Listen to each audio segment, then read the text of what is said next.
चलो students, bill of exchange में आज हम एक नया कॉन्सेप्ट करेंगे और वो जो नया कॉन्सेप्ट है उसका नाम है renewal of the bill. Start करते हैं। रिन्यूअल ऑफ द बिल होता क्या है, थोड़ा सा पहले उसको समझ लेते हैं। बच्चे, अभी तक हमने जो बिल ऑफ एक्सचेंज का चैप्टर किया है उसमें हमने चार ऑप्शन देखे थे बिल को लेकर। फर्स्ट था कि हम अपने पास बिल को रिटेन कर सकते हैं। दूसरा हमारे पास ऑप्शन था कि बिल को हम एंडोर्स कर सकते हैं, किसी दूसरी पार्टी को ट्रांसफर कर सकते हैं। अपने किसी क्रेडिटर की पेमेंट करनी है तो बदले में ये बिल रिसीवेबल हम उसको दे सकते हैं। और हमने देखा था कि हम बैंक को दे सकते हैं for the purpose of collection. Bank को हमने दिया फॉर कलेक्शन के लिए। यहां पर आप ये समझ लो कि वो एज अ एजेंट हमारे लिए काम करता है। और उसके बाद हम बैंक से इमीडिएटली पैसे भी ले सकते हैं, जिसे कहते हैं डिस्काउंटिंग। बैंक से डिस्काउंट करवा लेना। तो बच्चे, ये चारों केस हमने देखे। इन चारों केस में पहले हमने ऐसे क्वेश्चंस देखे जब मैच्योरिटी डेट पर हमें पेमेंट मिल जाती थी, बिल मेट हो जाता था, कोई इशू नहीं आता था। उसके बाद हमने कुछ क्वेश्चंस ऐसे देखे हैं रिसेंट, जो मैच्योरिटी डेट पर बिल डिसऑनर हो जाता है। बिल डिसऑनर हो गया मतलब कि पेमेंट नहीं मिली।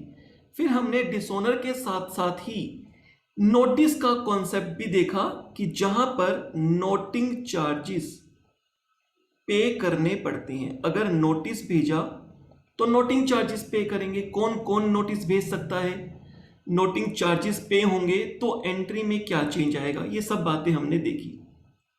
अब हम बात करते हैं, समटाइम्स ऐसा होता है जैसे ही बिल डिसऑनर हुआ या डिसऑनर होने वाला है, कई केस हो सकते हैं, डिसऑनर हो गया या डिसऑनर होने वाला है, उस टाइम पर जो ड्रॉई है, जो पेयर है, जिसने पैसा पे करना है, डिसऑनर से जस्ट पहले ही मान लो कि उसे लगा कि मेरे पास तो पैसे है ही नहीं, जैसी मैच्योरिटी डेट आएगी मैं पैसे तो दे नहीं पाऊंगा। तो वो क्या करता है, वो जिसके पास भी बिल है, जो भी होल्डर है, उससे रिक्वेस्ट करता है, उसको बोलता है कि तुम एक काम करो, इस बिल को मुझे कुछ टाइम और दे दो, 1 महीना 2 महीने 3 महीने मुझे और दे दो, और जो भी टाइम मैं मांग रहा हूं उसका मैं इंटरेस्ट पे कर दूंगा, कोई इश्यू नहीं है। अब और टाइम जब मांगा जाएगा तो बच्चे, जो भी पहले बिल बन चुका है उसकी जो मैच्योरिटी डेट है वहां पर वो बिल एक्सपायर हो जाएगा। तो बिल तो कैंसिल करना ही होगा। पिछले वाला मैच्योरिटी डेट पर अगर पैसे नहीं मिलेंगे तो उस बिल को कैंसिल करना ही होगा, एक नया बिल बनाया जाएगा। उस कॉन्सेप्ट को कहा जाता है बच्चे renewal of the bill. Renewal of the bill maturity date से कुछ टाइम पहले भी ये बात हो सकती है, डिपेंड करता है जिसने भी पैसा पे करना है और जिसको पैसा मिलना है उनके बीच की क्या कंसेंट है। डिसऑनर के बाद भी ये हो सकता है, डिसऑनर हो गया, डिसऑनर के बाद ड्रॉई ने बोला कि मैं पैसे दे दूंगा बट 2 महीने बाद दूंगा, तो आप मेरे को एक और बिल बना दो, मैं एक्सेप्ट करने को रेडी हूं। दोनों पार्टी की कंसेंट होना जरूरी है और दोनों पार्टी की कंसेंट होगी। तो renewal of the bill dishonour के टाइम पे भी हो सकता है और नोटिस भेजने के बाद भी हो सकता है। नोटिस भेजने के बाद दोनों पार्टीज की कंसेंट जरूरी है, consent of both the parties, consent of both the parties. दोनों पार्टीज की इसमें कंसेंट होना जरूरी है। दोनों पार्टीज की कंसेंट नहीं होगी तो बिल रिन्यू नहीं हो सकता। ये कभी भी हो सकता है, नोटिस चार्जेस देने के बाद भी हो सकता है और नोटिस चार्जेस देने से पहले भी हो सकता है। अगर बिल डिसऑनर हो गया, फिर हमने नोटिस भेज दिया, नोटिंग चार्जेस पे कर दिए और उसके बाद हमारा बिल डिसोनर हो गया। तो ऐसे केस में जब भी रिन्यूअल होगा तो डेफिनेटली कुछ इंटरेस्ट के चार्जेस तो देने ही देने हैं। मान लो एग्जाम्पल मैं कह रहा हूं 1 लाख रुपए का बिल था, 1 लाख रुपए का बिल था और इसको 2 महीने के लिए रिन्यू करवा लिया। पुराना बिल कैंसिल हो जाएगा, नया बिल बन जाएगा और 2 महीने के लिए जो रिन्यू करवाया 2 महीने के इंटरेस्ट चार्जेस मान लो 5,000 रुपए बनते हैं। तो नया बिल 1,05,000 रुपए का भी बन सकता है। और ऐसा भी हो सकता है कि ये 5,000 रुपए ड्रॉई पहले ही पे कर दे, ये 5,000 रुपए ड्रॉई पहले ही पे कर दे और कहे 1 लाख का ही बिल बना दो, तो भी बन सकता है। ऐसा भी हो सकता है कि ड्रॉई आधी पेमेंट दे दे, 50,000 रुपए पे कर दे और रिमेनिंग अमाउंट का बिल बनवा ले, ऐसा भी हो सकता है। और अगर हमने नोटिस भेज दिया, मान लो कि 1 लाख का बिल था और 2,000 रुपए नोटिस भेजने के भी लग गए, तो 1,02,000 रुपए तो पहले ही हो गया। उसके बाद बिल को रिन्यू किया और रिन्यू करने के लिए जो टाइम पीरियड मांगा उसमें 5,000 रुपए और लगेंगे, 5,000 रुपए इंटरेस्ट पे करना होगा और टाइम मांगने के लिए न्यू बिल रिन्यू करने के लिए। तो ऐसे केस में अगर ड्रॉई ने कुछ पैसा भी नहीं दिया, कुछ पैसा भी नहीं दिया, तो जो उसको मेन प्राइम अमाउंट था 1 लाख रुपए वो तो देना ही देना है। नोटिंग चार्जेस का बर्डन भी उस पर आएगा, वो भी उसको देना है। और उसके बाद रिन्यूअल पे जो इंटरेस्ट लग रहा है वो भी उसको देना ही देना है। तो ये अमाउंट भी पे करना होगा। तो हमें देखना होगा कि उस टाइम पे क्या सिचुएशन क्रिएट हो रही है। क्या ड्रॉई कुछ पैसे दे रहा है या कुछ पैसे नहीं दे रहा, क्या नोटिस चार्जेस भी लग चुके हैं या फिर नोटिस नहीं भेजा गया, नोटिस चार्जेस नहीं है। तो ऐसे कई केस हो सकते हैं। हम स्टार्ट करते हैं। सबसे पहले हम क्वेश्चन नंबर 44 यहां पर देखेंगे।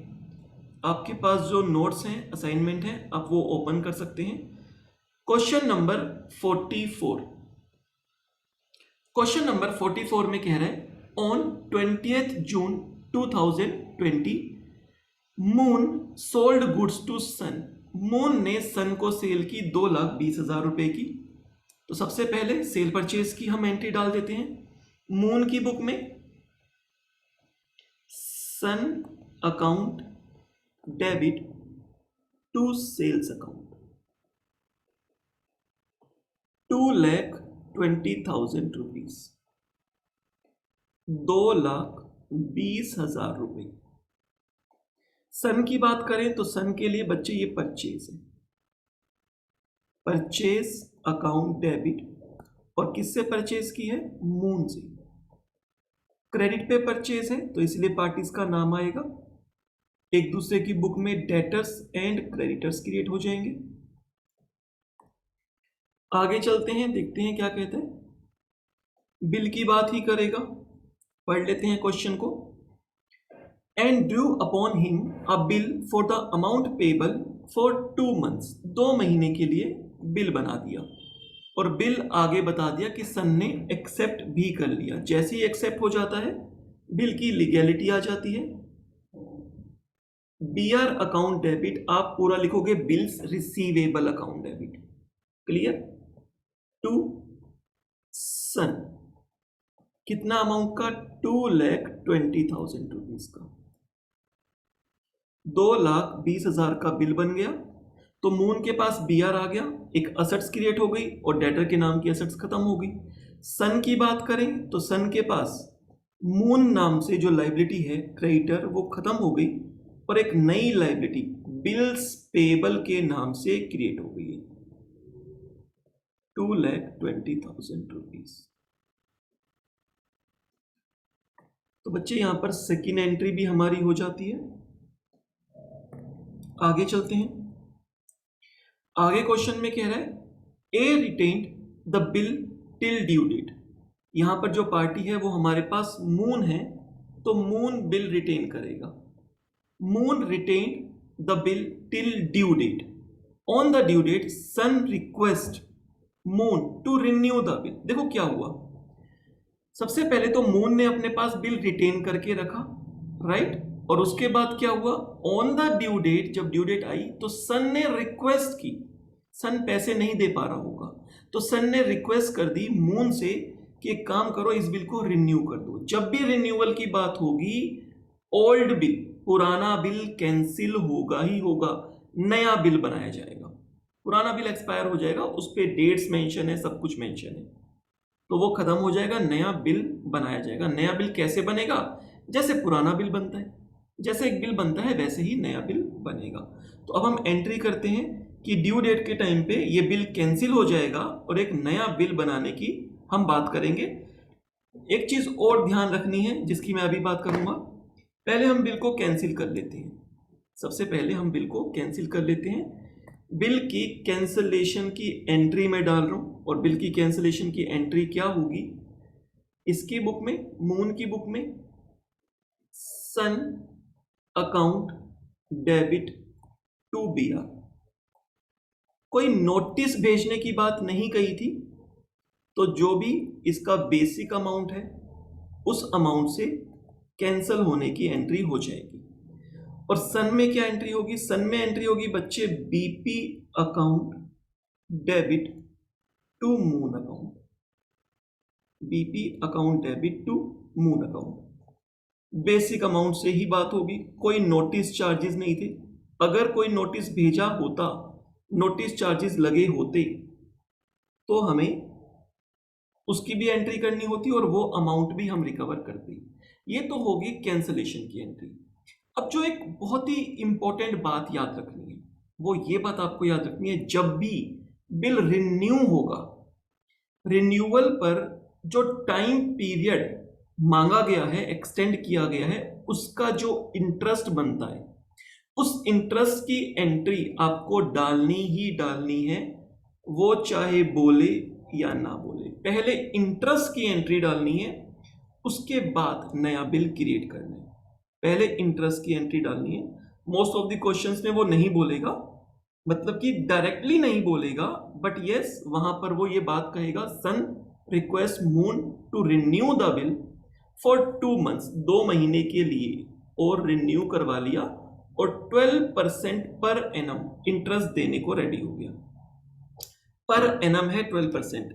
2,20,000 रुपए ड्यू थे। यहां पर देखना है कितना अमाउंट ड्यू है। 2,20,000 ड्यू थे। अगर नोटिंग चार्जेस लग जाते तो आउटस्टैंडिंग बढ़ जाता, अगर वो कुछ पेमेंट कर देता इस टाइम पर तो आउटस्टैंडिंग कम हो जाता। जितना भी आउटस्टैंडिंग अमाउंट है उस पर आपको इंटरेस्ट चार्ज करना है। 2,20,000 का 12% 26,400, लेकिन ये 1 साल का है, मुझे निकालना है 2 महीने का। 2 महीने का आ रहा है बच्चे 4,400 रुपीज। तो सबसे पहले 4,400 रुपीज की आपको इंटरेस्ट की एंट्री डालनी है। इंटरेस्ट की अगर बात करें तो इंटरेस्ट मून को मिलेगा, इंटरेस्ट मून के लिए इनकम है, टू इंटरेस्ट इनकम या इंटरेस्ट अकाउंट 4,400 रुपीज, सिर्फ इंटरेस्ट की एंट्री। सन को इंटरेस्ट पे करना होगा, तो इसके लिए ये एक एक्सपेंस है, इंटरेस्ट एक्सपेंस लिखे या इंटरेस्ट अकाउंट डेबिट लिखे, बात एक ही है। तो इंटरेस्ट की एंट्री डालेंगे। मून को ये इंटरेस्ट किससे मिलेगा, मून को ये इंटरेस्ट सन से मिलेगा। अगर ये पैसे मिल जाएं, अगर ये इंटरेस्ट के पैसे हाथ के हाथ मिल जाएं तो मैं कैश या बैंक डेबिट करूंगा, और अगर नहीं मिले, सन मुझे आगे चल के देगा तो सन अकाउंट को डेबिट करना होगा। सन से 4,400 रुपीज और लेने हैं, किस बात के, इंटरेस्ट के। और सन यहां पर मून को 4,400 रुपीज किस बात के देगा, इंटरेस्ट के देगा। तो इंटरेस्ट की एंट्री डालना बहुत जरूरी है। बच्चे ये इंटरेस्ट की एंट्री भूल जाते हैं, राइट। ये इंटरेस्ट की एंट्री आना बहुत ही ज्यादा जरूरी है। अब उसके बाद नया बिल रेज होगा, और कितने अमाउंट से, जितना भी टोटल आउटस्टैंडिंग है। 2,20,000 रुपए का प्रीवियस बिल था, वो तो पे करने ही है, साथ में 4,400 रुपए इंटरेस्ट भी देना है। तो 2,20,000 प्लस 4,400, 2,24,400 का नया बिल बन जाएगा। तो यहां पर हम न्यू बिल बना लेते हैं। ये न्यू बिल ड्रॉ होगा, और न्यू बिल कैसे ड्रॉ होगा, जैसे पुराना बिल ड्रॉ हुआ था बिल्कुल वैसे ही एक नया बिल आ जाएगा, BR अकाउंट डेबिट। पुराने वाला हमने कैंसिल कर दिया, एक नया बिल बना लिया, BR account debit to Sun account, और जो अमाउंट है वो अमाउंट प्रीवियस बिल और उसके बाद इंटरेस्ट दोनों को ऐड करके। अगर मान लो यहां पर नोटिंग चार्जेस भी होते और सन कोई भी अमाउंट पे नहीं कर रहा होता तो नोटिंग चार्जेस भी ऐड हो जाती। यहां पर नया बिल बनेगा तो Moon account debit to bills payable account. अगर आप ये अमाउंट भी देख लोगे ना तो अमाउंट आपके पास क्लियर हो जाएगा। मून ने यहां पर ये 2 20 देने हैं और ये 4400 देने हैं, टोटल 2,24,400 रुपए का नया बिल बन जाएगा। क्लियर? यहां पर भी देखोगे तो सन ने 2 20 और 4400 ये दोनों पैसे लेने हैं। प्रीवियस बिल वाला अमाउंट भी लेना है, कैंसिल हो गया, और नए बिल के 2 महीने का टाइम दिया तो उसका जो इंटरेस्ट लगा वो भी मून को रिसीव करना है, तो इसलिए मून 2,24,000 लेगा। उसके बाद देखते हैं क्वेश्चन में क्या बात कुछ कहा आगे कह दिया the renewed bill was duly met. New bill duly met हो गया, जब भी उसकी ड्यू डेट आई तो न्यू बिल मेट हो गया, मतलब कि हमें पैसे मिल गए। न्यू बिल कितने अमाउंट का था? 2,24,400 का था, तो 2,24,400 रुपए मून को रिसीव हो जाएंगे, कैश या बैंक अकाउंट डेबिट। बैंक से ही आएगा, आज की डेट में मोस्टली ट्रांजैक्शन बैंक से ही है। Bank account debit to BR account, और ये BR जो है ये अब हमें देना पड़ जाएगा वापिस सन को। एक्सपायर हो गया, खत्म हो गया, पैसा मिल गया तो BR खत्म। और अगर हम सन की बात करें तो सन को पे करना होगा, और एक लाइबिलिटी जो बिल्स पेबल के नाम की थी वो यहां पर सन खत्म कर देगा बैंक से पैसे देके, 2,24,400 रुपए। तो बच्चे रिन्यूअल ऑफ द बिल का ये कॉन्सेप्ट हमने समझा और उस पर बेस्ड एक क्वेश्चन देखा। जरूरी चीज आपको क्या ध्यान रखनी है? इंटरेस्ट की एंट्री।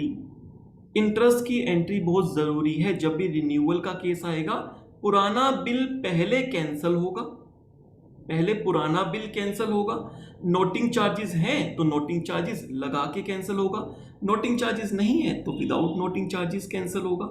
उसके बाद इंटरेस्ट की एंट्री होगी, इंटरेस्ट की एंट्री होगी, और प्रीवियस बिल प्लस जो भी हमारा इंटरेस्ट बनता है दोनों को मिलाकर नया बिल बनेगा। अगर नोटिंग चार्जेस हैं तो नोटिंग चार्जेस भी ऐड होकर नया बिल बनेगा।